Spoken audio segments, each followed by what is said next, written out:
मी मुंबईतल्या कुर्ल्यामधून आहे। कुर्ल्यातील भाभा हॉस्पिटलमध्ये आहे। इंजेक्शन देण्याच्या कारणावरून पेशंट आणि परिचारिकेमध्ये जोरदार राडा झालेला आहे। परिचारिकेने महिला पेशंटला इंजेक्शन देण्याकरता नातेवाईकांना खोलीबाहेर जायला सांगितलं। त्याला नकार देत पेशंटसह नातेवाईकांनी परिचारिकेला शिवीगाळ केलेली आहे।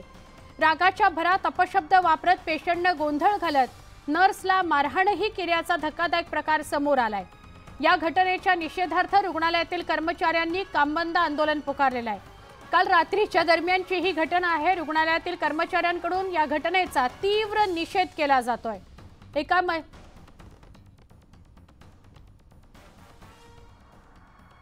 आहे ज्या आमच्या एका स्टाफवर मारहाण झालेली आहे, थोबाडी दिलेली आहे एका पेशंटनी आणि पेशंट बरोबर त्याचे नातेवाईक पण होते। पेशंट म्हणून जरी आपण पेशंटला बघतो पण नातेवाईक तरी पूर्णपणे कॉन्शियस होते, त्यांनी तरी ही ॲक्शन करायला नव्हती पाहिजे होती।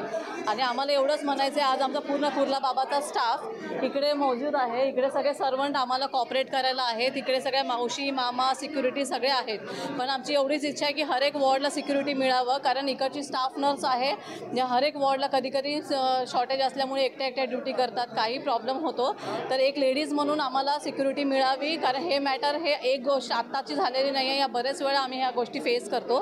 तर कृपया आम्हाला हायर ऑथॉरिटी करून सिक्युरिटी मिळावी आणि आम्हाला थोडं प्रोटेक्शन मिळावं, हीच आमची इच्छा आहे। ह्याच्यामुळेच हा मोर्चा काढलेला आहे। आम्हाला आमचे सर्वंट सगळे कॉपरेट करतात, त्याच्यामुळे आज आम्ही इथे उभे आहोत, आमचे सगळे स्टाफ उभे आहोत आणि सगळे एकत्र आहोत। पण आम्हाला जे कॉर्पोरेटरच्या धमक्या देऊन इथे पेशंटला ॲडमिट केलं जातं, आम्हाला सांगतात हमको इन्होंने भेजा उन्होंने भेजा, असं करून आम्हाला हायर कॉर्पोरेटर म्हणा किंवा कोणाची नावं घेऊन इथे स्टाफ लोकांना सांगून इथे धमकवून इथे ॲडमिट होतात।